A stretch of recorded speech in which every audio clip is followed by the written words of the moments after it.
मुसलमानों ने ही अंग्रेजों के खिलाफ सबसे पहले हथियार उठाए। 1772 में शाह अब्दुल अजीज ने अंग्रेजों के खिलाफ फतवा देते हुए ऐलान किया कि अंग्रेजों की गुलामी हराम है और हर मुसलमान पर फर्ज है कि वो अपने मुल्क और देश की आजादी के लिए खुद को कुर्बान कर दे। 1857 में होने वाले विद्रोह की प्लानिंग एक मुसलमान मौलवी अहमदुल्लाह शाह ने की थी। वो भारत के अकेले इंसान थे जिन पर अंग्रेजों ने 50,000 रुपए का इनाम रखा था। यह रकम इतनी बड़ी थी कि राजा जगन्नाथ ने पैसों की लालच में आकर अहमदुल्लाह शाह की मुखबरी कर दी और अंग्रेजों ने उन्हें शहीद कर दिया। बहुत कम लोग जानते हैं कि 1857 में शहीद होने वाले 90% लोग मुसलमान थे। जालियांवाला बाग में जनरल डायर की गोलियों का निशाना बनने वाले अधिकतर लोग भी मुसलमान थे। भारत की आजादी का नेतृत्व करने वाले संगठन इंडियन नेशनल कांग्रेस के 9 से अधिक प्रेसिडेंट मुसलमान रहे। गांधी जी ने अफ्रीका में जहां वकालत की पढ़ाई की, वो कॉलेज भी एक भारतीय मुसलमान का था और वह जब भारत में आए तो उन्होंने आजादी के लिए अली ब्रदर्स के साथ काम करना शुरू किया जो कि मुसलमान थे। बहुत कम लोग जानते हैं कि 1921 में केरल के मुसलमानों द्वारा अंग्रेजों के खिलाफ लड़ी गई जंग में 3000 से अधिक मुसलमान शहीद हुए थे और 50,000 मुसलमानों के जेल में कैद कर दिया गया था। ये आंदोलन मोपला मुस्लिम आंदोलन के नाम से जाना जाता है। 1942 में शुरू हुए भारत छोड़ो आंदोलन की रूपरेखा मौलाना अबुल कलाम आजाद ने तैयार की थी। संविधान निर्माता डॉक्टर भीमराव अम्बेडकर को पहचान दिलाने में मुसलमानों का बड़ा योगदान रहा है।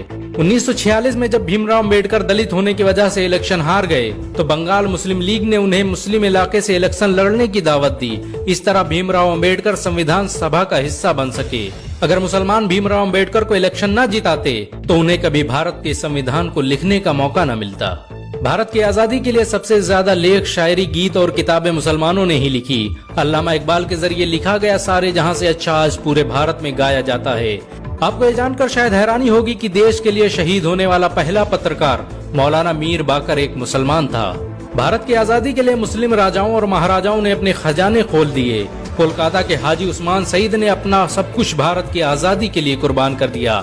हाजी उस्मान की अमीरी का अंदाजा इसी बात से लगाया जा सकता है कि 1920 तक कोलकाता में बनने वाला हर स्कूल और हर बड़ी बिल्डिंग उन्हीं की थी। कोलकाता के पहले सुपर स्टोर कैश बाजार की बुनियाद हाजी सईद ने ही रखी थी, लेकिन बाद में उन्होंने अपनी सारी दौलत देश को दान कर दी और खुद एक किराए के घर में रहने लगे। अमीर हमजा और अब्दुल हबीब यूसुफ मरफानी जैसे मुसलमानों ने अपनी अरबों रुपये की संपत्ति देश की आजादी के लिए कुर्बान कर दी। सुभाष चंद्र बोस द्वारा अफगानिस्तान में स्थापित की गई सरकार में 9 में से 5 मंत्री मुसलमान थे। भारत की आजादी के लिए देश भर में मौजूद मस्जिदों को किलों की तरह इस्तेमाल किया गया। इन मस्जिदों में सुबह शाम हर वक्त भारत की आजादी के लिए ऐलान हुआ करते थे।